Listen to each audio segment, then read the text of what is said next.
মা, আমার সময়টা হয়ে গেলে আমাকে একটু 2 মিনিট আগে নক করে দেবেন, হ্যাঁ মা? মা আপনার 7টা 39-এ আপনি ছেড়ে দেবেন, 39-এ। আচ্ছা। জয় গুরু। জয় গুরু। জয় গুরু। পরম প্রেমময় শ্রী শ্রী ঠাকুরের চরণে আমার ভক্তিপূর্ণ প্রণাম। পরমারাধ্যা জগজ্জননী শ্রী শ্রী বড়মার রাঙারাতুল চরণে আমার ভক্তিপূর্ণ প্রণাম। পরম পূজ্যপাদ শ্রী শ্রী বড়দার চরণে আমার ভক্তিপূর্ণ প্রণাম। পরম পূজ্যপাদ শ্রী শ্রী আচার্যদেবের চরণে আমার ভক্তিপূর্ণ প্রণাম। পরম পূজনীয় শ্রী শ্রী অবিন্দাদার চরণে আমার ভক্তিপূর্ণ প্রণাম। ঠাকুর বাড়ির প্রতি প্রত্যেকের চরণে আমার ভক্তিপূর্ণ প্রণাম জানাই। এখানে উপস্থিত প্রত্যেককে আমার প্রণাম ও জয়গুরু জানিয়ে আমি ঠাকুরের কিছু কথা আজকে বিশুদ্ধ পঞ্জিকা মতে প্রথম আজ মাতৃ সম্মেলন, বৃহস্পতিবার। তো আমি কিছু মায়ের কথা, ঠাকুরের কথা বলার চেষ্টা করছি, তিনি আমাকে যা বলিয়ে নেবেন। আপনাদের এতক্ষণ ধরে মা খুব সুন্দর করে সঞ্চালনা করছেন এবং যারা এতক্ষণ মানে উপস্থিত ছিলেন বা যারা পার্টিসিপেট করেছেন, অংশগ্রহণ করেছেন, এতক্ষণ শুনছিলাম মনোমুগ্ধ হয়ে, খুব ভালো লাগছিল। আসলে আমরা তো সেভাবে চলতে পারি না, বলতে পারি না, তিনি সব করিয়ে নেন। মানে অগতার গতি, সেই গতি হচ্ছেন তিনি। তাই তিনি আমাদেরকে সমস্ত কিছু শিখিয়ে করিয়ে বুঝিয়ে নেয় কি করে, যদি তার টাচে থাকা যায়। সেই টাচটা কি না, তাকে অনুসরণ করে চলা। আমি যদি তাকে অনুসরণ করে চলি, আমি আস্তে আস্তে তার মতন হয়ে যাব। সব সময় যদি তার কথা মনে করি, আমি আস্তে আস্তে তার মতন হয়ে যাব। আমার বড় মা যখন সংসারে এসেছিলেন, তখন তার বয়সটা খুব অল্প ছিল। কি করে সংসারে কি করতে হয় তিনি কিন্তু জানতেন না। আস্তে আস্তে আস্তে আস্তে তিনি বিশ্বব্যাপী আজকে জগৎ জননী মা, বড় মা হয়ে উঠেছেন। তিনি আমাদের সেই মা হয়ে উঠেছেন যে কি করে সংসারকে প্রতিপালন করতে হয়, কি করে সংসারের মানুষদেরকে আপন করে নিতে হয়, কার কি চাহিদা তিনি না বলার আগেই মিটিয়ে দিতেন। বহু নিজেকে কষ্টের মধ্যে রেখেও সংসারকে কি করে খুশি করা যায়, তার উদ্দেশ্য ছিল একটাই। আর সব থেকে একজনকে তিনি ভীষণ ভালোবাসতেন। তিনি স্বামী বলে মনে করতেন না, তিনি দেবতা বলে মনে করতেন। স্বামী রূপে দেবতা, দেবতার জ্ঞানে, গুরু জ্ঞানে তাকে পুজো করতেন। তাই সেই বড় মা আমাদেরকে শিখিয়েছেন সংসারের চলা বলা। আমরা সেই বড় মায়ের কথা মতন তার অনুশাসনগুলো, তিনি কিভাবে চলেছেন, কিভাবে মানুষের সাথে কথা বলেছেন, কিভাবে রান্নাশালে গিয়ে সমস্ত রান্না বান্না করে সময় মতন সবাইকে খাইয়ে তৃপ্তি দিয়েছেন, আমরা কিন্তু সেইভাবে শেখার চেষ্টা করছি, এখনো চেষ্টা করছি, এখনো করে চলেছি, যদি তার মতন হয়ে উঠতে পারি।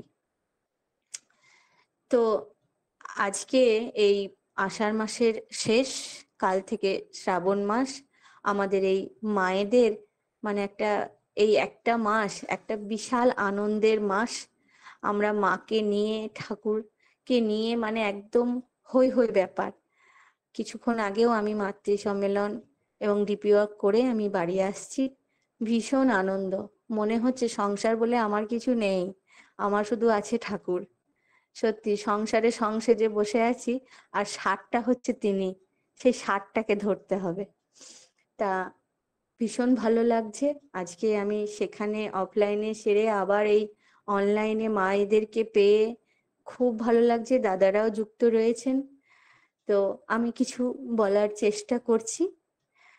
তো প্রথমেই বলি, আমাদের যে ঠাকুর রেখে গেছেন আচার্য পরম্পরা, আমরা যে আচার্য পরম্পরা বলছি, তা সেটা কি সত্যি মেনে চলছি? সেটা যদি আমরা সত্যি মেনে চলতে পারি, তাহলে হয়তো আমাদের জীবনে যে বাধাগুলো না, সেগুলো আমরা একটাও বুঝতে পারবো না। কারণ তিনি আমাদেরকে যেভাবে চলতে বলেছেন, সেটা যদি আমি কাঁটায় কাঁটায় চলতে পারি, তাহলে আমি মানুষ রূপে আর থাকবো না, আমিও একটা দেবতায় পরিণত হয়ে যাব। কিন্তু আমার আচার্যদেব কি বলছেন, যে আমার ঠাকুর বলছেন তোমরাও ছোট ছোট অনুকূল হয়ে দেখাও। আমার ঠাকুর বলছেন তোমরাও দেব মানুষে পরিণত হও। তিনি আমাদেরকে বাঁচা বাড়ার জন্য এই পৃথিবীতে পাঠিয়েছেন, এবং আমরা এই পৃথিবীতে শুধু সাধনার জন্য এসেছি। যেটা আমরা সংসারে চাপে পড়ে, আমরা এই পৃথিবীর জালে, পৃথিবীর চাপে পড়ে, এই সমাজের চারিপাশে যে চলছে, এই মানে চারিদিক আমাদের দেখে আমরা কি শিখছি? আমরা খারাপটাই শিখছি, প্রবৃত্তি ঘেরা, সবটাই প্রবৃত্তি ঘেরা। আমরা যে ঠাকুরের কাছে কিছু চাইছি, সেটাও প্রবৃত্তি নিয়ে। আমি কিছু চাওয়ার আগে মানে আমার মনের ভেতরে ঠাকুরকে যে আমরা সেবা করছি, সেটাও আমাদের কিছু একটা পাওয়ার আশায়। সবকিছু আমাদের কিন্তু পাওয়ার আশায়, বিনা পাওয়াতে আমরা কিন্তু কিচ্ছু করি না, কিচ্ছু না। ভেতরে কিন্তু একটা আকাঙ্ক্ষা থেকেই যায়, যার জন্য ঠাকুর ধরবো, এটা করলে আমি ঠাকুরকে পাবো। তার পিছনেও কিন্তু সেই কিছু পাওয়া আছে। তা এবারে আচার্যদেব, আমি যখন ঠাকুর বাড়ি গেলাম, তো এবারে আমার আচার্যদেব বলছেন যে একবার আমার দাদু, মানে শ্রী শ্রী বড়দা, আমার আচার্যদেব বলছেন নাট মণ্ডপে প্রার্থনা হয়ে যাওয়ার পরে যে 8:30টার সময়, তখন নাম ধ্যান করার পর তখন তিনি বলছেন যে অনেক কথাই বলছিলেন। তার মধ্যে এই কথাটি আমার খুব ভালো লাগলো, যে আমার আচার্যদেব বলছেন যে আমার দাদু একবার রোদে বসে, শীতকাল ছিল, শীতকালে রোদে বসে তেল মাখছিলেন। তা তখন এক গুরু ভাই এসে বলছে, আমি আপনাকে একটু তেল মাখিয়ে দেবো, আপনার যত্ন করি, একটু সেবা করতে দিন না, আমাকে একটু সুযোগ দিন না, আমাকে একটু সেবা করার সুযোগ দিন না। এমনি করে বলছে, আপনার কি করে দিতে হবে বলুন, আমি করে দিচ্ছি। মানে সে খুব মানে আকুলি বিকুলি করছে। তা তখন আমার দাদু বলছে, তুমি যে আমাকে সেবা করবে বলছো, তার বিনিময়ে তুমি কি সেবা পেতে চাইছো আগে বলো। তার মানে আমরা যে এই যে ঠাকুরের পিছনে ছুটছি, এই যে ডিপি ওয়ার্ক করছি, এটার পিছনে কিন্তু সেই আমাদেরই ভালোটা লুকিয়ে আছে, আমরা নিজেরা ভালো থাকবো বলে। তাই আমার আচার্য যে তখন একগাল হেসে তখন বলছেন, আগে তুমি বলো। দাদু তখন বলছে, আগে তুমি বলো যে তুমি কি আগে পেতে চাও, কি সেবা পেতে চাও বলো। তা সত্যি আমরা কিন্তু তার কাছে শুধু মানে কি বলবো, আমরা নিঃস্বার্থভাবে কিন্তু যেতে পারি না, সে কিছু না কিছু একটা চাওয়ার আশা, পাওয়ার আশা নিয়েই কিন্তু আমরা যাই। এরকম বিভিন্ন ছোট ছোট ঘটনা, যেমন রাতের বেলায় যখন ফিনাল ট্রফিতে আচার্যদেব বসে আছেন, বিভিন্ন দাদারা নিবেদন করছে, মায়েরা নিবেদন করছেন, তো ঠিক সেইখানেই একটি মা, তার একটা ছোট্ট বাচ্চা ছেলে, তার বয়স হবে হয়তো 3-4 বছর বয়স। তা সেই বাচ্চা ছেলেটা মায়ের কোল থেকে নেমে পড়েছে। আপনারা হয়তো যারা ঠাকুর বাড়ি গেছেন তারা হয়তো দেখেছেন যে আচার্যদেব যেখানে বসে রয়েছেন তার ঠিক সামনে একটা বাস্ক আছে, আমরা হয়তো কাঠের বাক্স। তা আমরা যখন প্রণাম করি বা ওখানে অনেকে প্রণামই দেয়, মানে অর্ঘ্য দেয়। তা অনেকে আসে ওখানে প্রণাম করছে, অর্ঘ্য দিচ্ছে। ওই কাঠের বাক্সটার মাথার উপরে না কিছু ফুল চাপানো আছে, সাদা ফুল রাখা আছে। তা সেই বাচ্চাটা এখন কোল থেকে নেমে পড়েছে, দুদিক থেকে, ডান দিকে বাঁ দিকে সব লাইন করে কিন্তু নিবেদন চলছে। দাদারা যারা ওখানে নিবেদন করাচ্ছেন, যে দাদারা, সেই দাদারা কিন্তু ওখানে তখন আছেন। তা তখন নিবেদন করছে, দাদাকে বলছে, মানে আমার আচার্যদেবকে বলছেন। তা তখন ওই বাচ্চাটা কি করছে, মাঝখানে ওইখানে ওই বাক্সর কাছে যে ফুলগুলো রয়েছে, সেই ফুলগুলো হাতে করে নিয়েছে, কিছুটা পড়ে গেছে, কিছুটা হাতে আছে, ছোট ছেলে। এবার মাটা কি করছে, বারবার যেতে পারছে না, ছেলেটাকে টেনে টেনে নিয়ে আসে, আবার ছেলে ওখানে চলে যাচ্ছে। ওখানে যে দাদারা নিবেদন করাচ্ছেন তার মধ্যে একটি দাদা ছিলেন, আমি নাম করছি না। তা ওখানে একটি দাদা ছিলেন, যে তখন ওই দাদাটা কে বলছে মাটি যে আচার্যদেব সামনেই রয়েছেন, আমার বারবার যেতে অসুবিধা হচ্ছে, আমার ছেলেটা বারবার চলে যাচ্ছে, দাদা আমার ছেলেটাকে একটু আমার কাছে এনে দিন না। তা তখন বলছি ঠিক আছে, আমি এই লাইনটা ঠিক করে মায়ের নিবেদনটা করিয়ে দিই, তারপর আপনার বাচ্চাকে আমি দিচ্ছি। এবার সেই মতন সে ঠিক করে, এবার যখন আচার্যদেব মানে একজনের কথা শুনছেন যে দাদা ইনি এখান থেকে এসেছেন এই নিবেদন, তা এক দাদা বলছে, আর যেই দাদাটিকে বলা হলো বাচ্চাটাকে এনে দিতে, সে তখন ওই বাচ্চাটার হাতটা ধরে যখন এবার মায়ের কোলে যেই দিয়েছে, বাচ্চাটা চিৎকার করে কাঁদতে শুরু করেছে। এত কাঁদছে, মা সামলাতে পারছে না। তখন আমার ঠাকুর, আমার আচার্যদেবের চোখ কিন্তু, নজর কিন্তু সব দিকে। আচার্যদেব তখন বলছে, এটা কি হলো? তুই বাচ্চাটাকে জোর করে ওখান থেকে সরিয়ে নিয়ে গিয়ে মায়ের কোলে দিলি, এইটা তুই একটু আগে করতে পারলি না? তখন বলছে, আমার কি কিছু ভুল হলো দাদা? বলছে, হ্যাঁ, তুমি যে এই যে বাচ্চাটা এতক্ষণ ধরে খেলছিল, যদি তোমার ছেলে হতো তাহলে পরে তুমি ওইখানে যাওয়ার আগেই কিন্তু তুমি ওকে বাঁধা দিতে। এতক্ষণ ছেলেটা ওই জিনিসটা নিয়ে খেলা করছে, ওই ফুলটা কি কোন উদ্দেশ্য করে রাখা হয়েছে তুমি জানো? এবার সেই ফুলটা নিয়ে কোথায় যাচ্ছে, কি করছে, এতক্ষণ তাকে তুমি আশ্রয় দিলে, প্রশ্রয় দিলে, তারপরে তুমি ওকে ছিনিয়ে নিয়ে গিয়ে সরিয়ে মায়ের কাছে দিয়ে গেলে। এতক্ষণ তুমি তাহলে কেন প্রশ্রয় দিলে তার অন্যায়টাকে? সব সময় সব অন্যায় প্রশ্রয় দিতে নেই। তোমার বাচ্চা হলে কিন্তু তুমি আগেই সরিয়ে নিতে, নিতে কি না?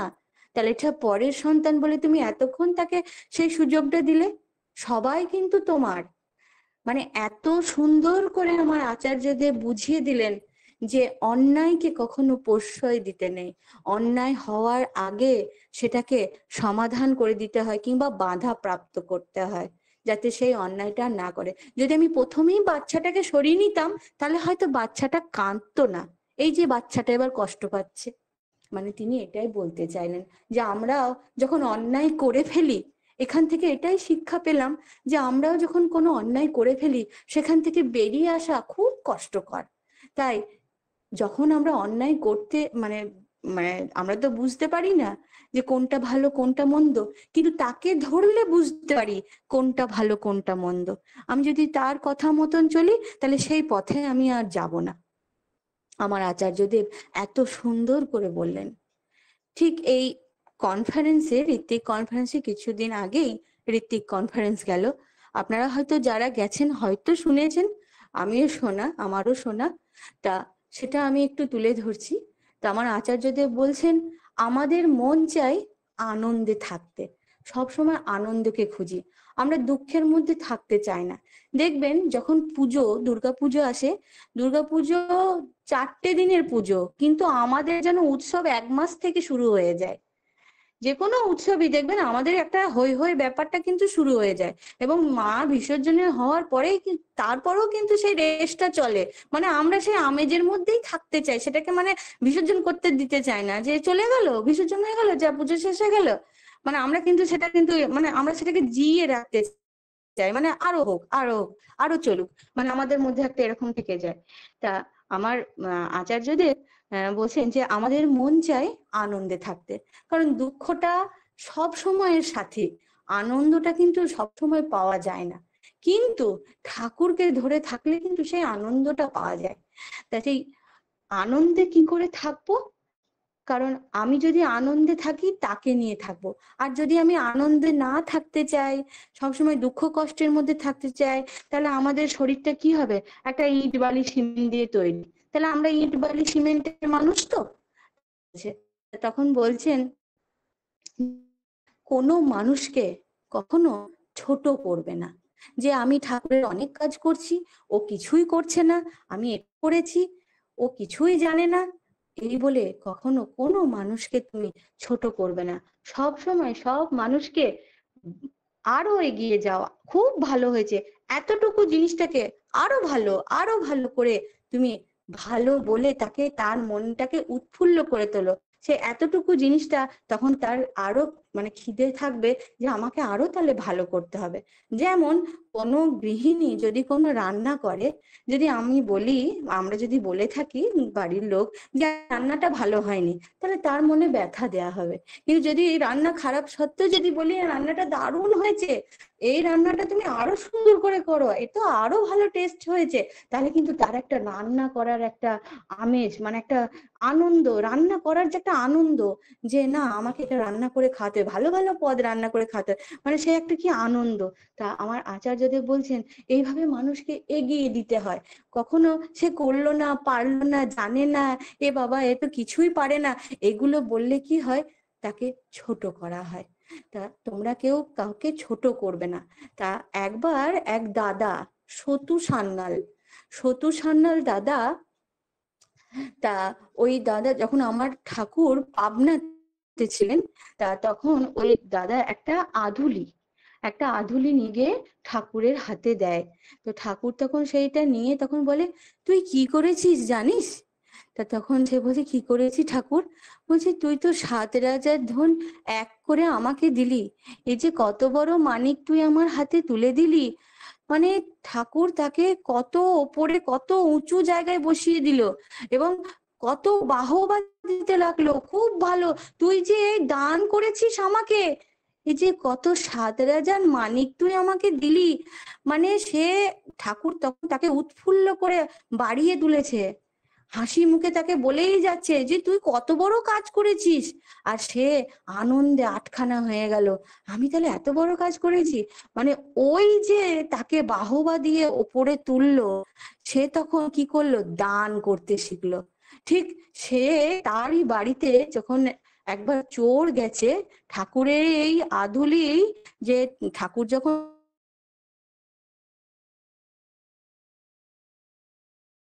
আমি তাহলে বড় কাজ করেছি, একটা ছোট্ট আদুলি, মানে ঠাকুর বলতে চাইছে যে তুই দান করেছিস প্রভুকে, এই যে দান করতে শিখেছিস, এটা কত বড় কাজ করেছিস তুই জানিস।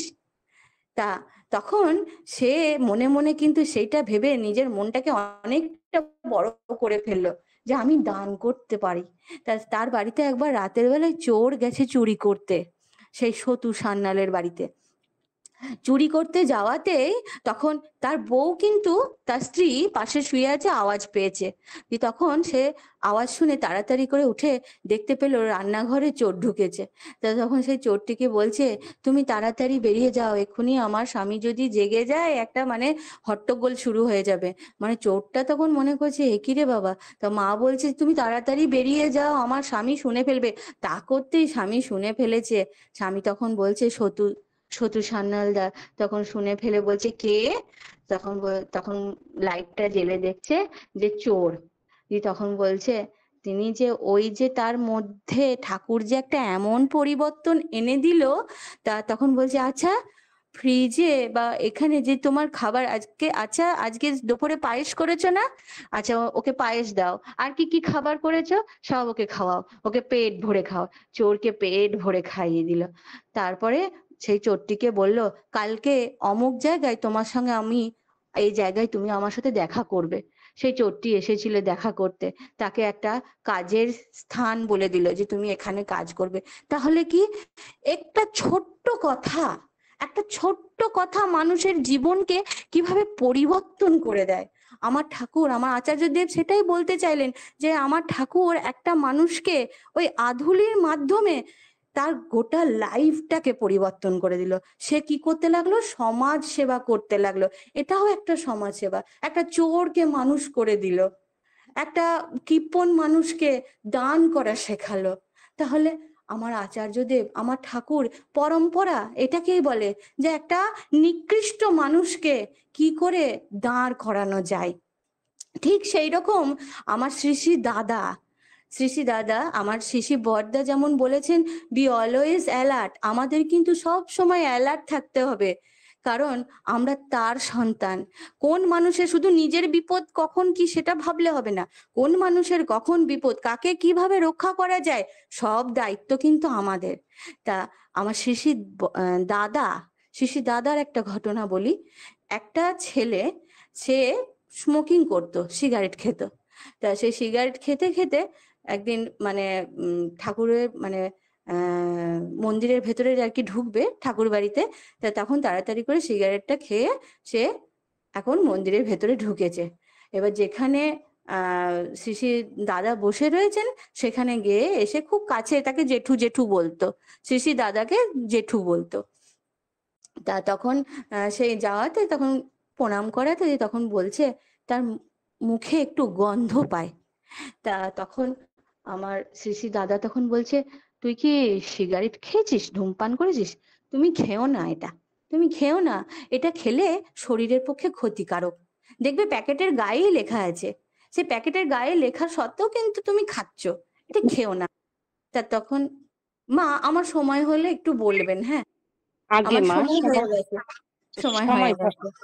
হ্যাঁ আগে ঠিক আছে, আমি এই কথাটা বলে শেষ করে দিচ্ছি, আরো কিছু বলার ছিল, ঠিক আছে আমি এটা আগে বলে শেষ করে আগে তা তখন ওই ছেলেটি তখন মনে মনে করছে যে আমাকে বারণ করলো। তা সে তখন ওইটা শোনার পরে সে চলে যায়। সে চলে যাওয়ার পরে তার বন্ধুগুলোর কাছে ঠিক রাতের বেলাতে ঠিক আবার ওই সেই সিগারেট ধরাবে বলে ঠিক করেছে।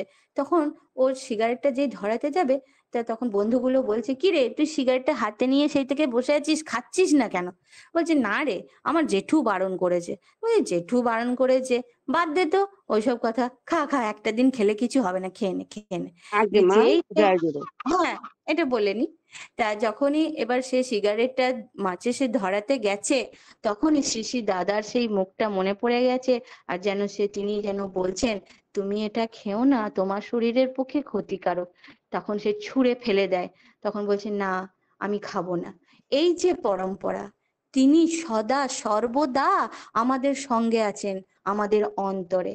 তাই তাকে নিয়ে আমাদের চলা, তিনি আমাদের ভালো চান।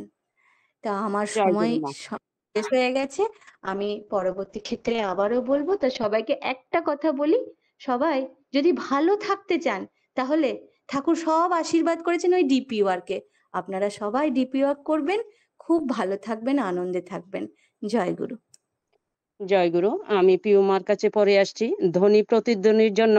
শ্রদ্ধায় শ্রীমতী শেলী চক্রবর্তী মা এবং শ্রদ্ধায় শ্রীমতী রাখি মল্লিক মা। মা আপনারা ধ্বনি এবং প্রতিধ্বনি দিন। মা জয় গুরু। জয় গুরু।